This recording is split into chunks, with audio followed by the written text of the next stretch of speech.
vous parle maintenant du Carrefour Jeunesse Emploi de Rimouski-Neigette qui vient d'annoncer un projet de coopération internationale avec le Honduras. Et pour nous en parler, elles sont chargées de projet au Carrefour Jeunesse Emploi, Joanie Dubé et Caroline Desgagnés. Bonjour à vous deux. Bonjour. D'abord, Joanie, expliquons un peu ce projet-là. On parle d'un projet de coopération internationale, donc avec le Honduras. C'est pour les 18-35 ans, mais comment on pourrait le résumer? Qu'est-ce que c'est en fait ce projet-là? Oui, c'est un projet d'une durée de 17 semaines au total, dont 3 semaines au Honduras. Donc, bien sûr, il y a 11 semaines de préparation avec les jeunes ici au Québec, au Carrefour Jeunesse Emploi.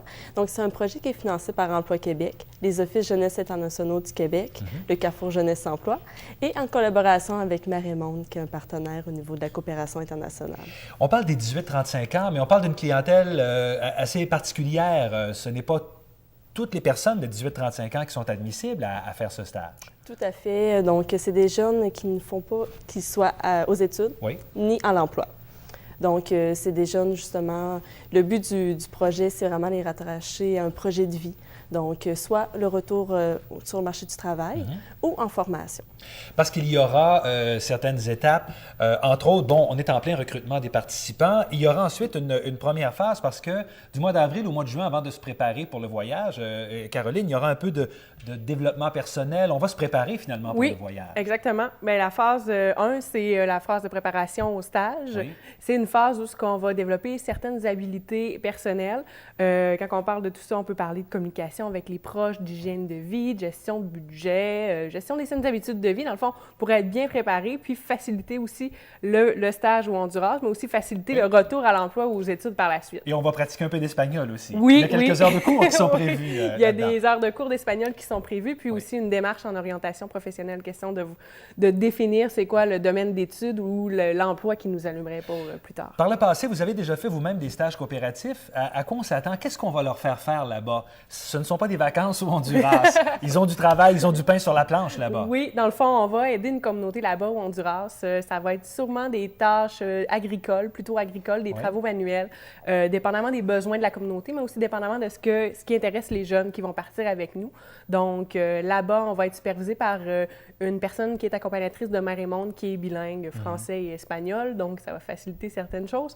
Puis, les jeunes vont être hébergés en famille d'accueil. Donc, il va y avoir tout un aspect échange interculturel là, qui va être super intéressant. Je comprends que les cours d'espagnol vont être pratiques parce qu'ils vont être en famille d'accueil pour comprendre un peu à peu près ce qui se passe. Donc, là-bas, est-ce que les projets sont déjà déterminés ou c'est vraiment selon les besoins? Là, vous venez de le mentionner, on va aider la communauté.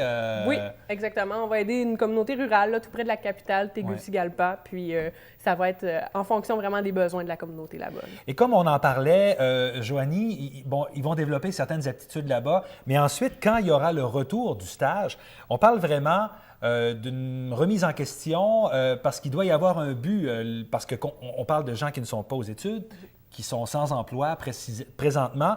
Donc, il doit faire un cheminement une fois que le stage sera terminé. Oui, tout à fait. C'est le pourquoi qu'il y a 3 semaines au retour du Honduras avec les jeunes.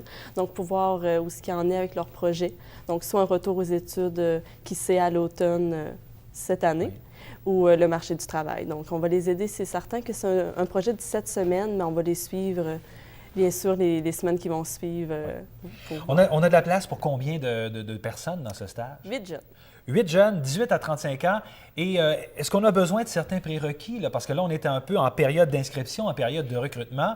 Comment ça fonctionne? On communique avec le Carrefour Jeunesse? Oui, bien présentement, vous pouvez communiquer avec le Carrefour Jeunesse Emploi, venir porter votre CV en personne au Carrefour Jeunesse Emploi au 145 rue Lepage ou simplement nous l'envoyer par courriel ou toujours consulter notre site Internet au www.cje-rn.qc.ca.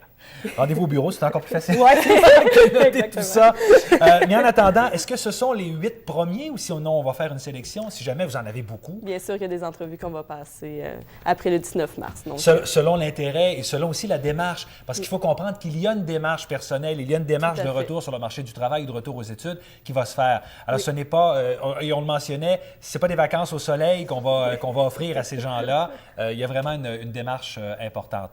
Alors donc, on est en plein recrutement. On ne peut que souhaiter. Je sais que vous allez les accompagner, ces stagiaires-là. Oui. Alors, on va leur souhaiter bonne chance et surtout un bon cheminement. Donc, on le rappelle, on peut peut-être rappeler le numéro de téléphone si on veut téléphoner au Carrefour Jeunesse Emploi. Oui, donc le 418-722-8102.